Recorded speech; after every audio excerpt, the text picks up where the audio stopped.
And we're back, YouTube. Thank you for tuning in. As always, I appreciate that. Today, let's review Elex. Think of Elex as a post-apocalyptic Gothic. Now, if you've never played Gothic or its sequels, well, Gothic is a German open-world RPG, and it's very high on my personal list of best games of all time.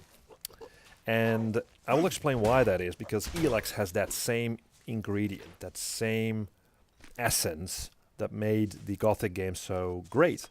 But in Elex, what you get is the sort of a mixture of fantasy and Fallout. That's why I call it a post-apocalyptic Gothic.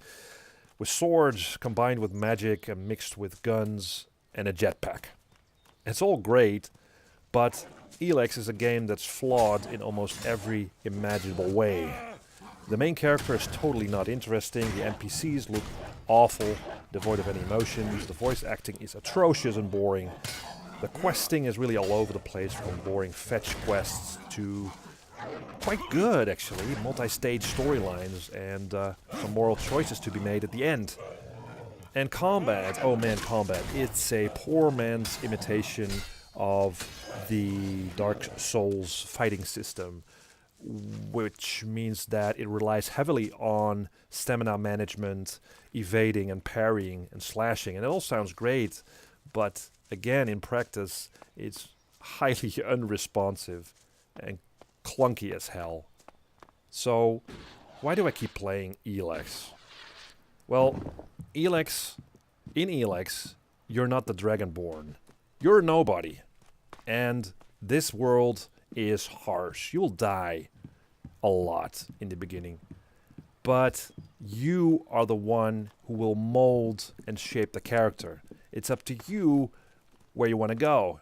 Do you want to join this faction or that faction? You want to be cleric, you want to be a berserker, you want to be an outlaw. And that's up to you. And the game gives you, and this is essential, it really is, this game gives you a real massive world that actually looks good and is quite varied. And nothing feels copy and pasted, and you're free to explore it from the get-go. And there's lots to see. A lot of buildings and other weird shaped things, and you can go in and out seamlessly. There's lots to loot, and there's this map, and it's not littered with icons. And as you explore, you as a gamer, you will reveal important places and NPCs that will give you quests. And there's no hand-holding. Again, this is a harsh world. There's no such thing as a suggested level quest, like in Witcher 3, where the game effectively warns you in advance, oh, you should not take this quest because you're not strong enough. No, not in Elex. You're free to do this, and if you die, it's the game telling you you're not ready for this area. You're not ready for this bunch of enemies that are out here. And you need to look for something else to do.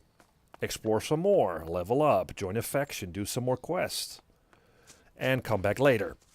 So the feeling that you get from this is liberating. The non-linearity I can so much appreciate. The absence of bullshit microtransactions and loot boxes and tagged on multiplayer is, again, so liberating, and a far cry, pun intended of course, from the modern busy work, to-do lists, RPGs of the current era. Also, again, as I said, you are the one who shape your own destiny. You are, as a player. That is so great. That is so great, guys. You should really seek out this game and stick with it. And it will make your life hard in the beginning, but if you stick with it, it will reward you. And despite its flaws and the sort of a camp, well, I do like it sort of because of the campy nature of it, but this makes Elex, for me, one of the best games of the year. It's old school RPG the way I like it. Again, no hand-holding. Just explore. You know, and one word of advice: don't use the teleports, because you'll miss a lot of stuff. Just walk the earth, and explore. That's why I like Elex. One of the best games of the year. Thank you for watching. See you next time.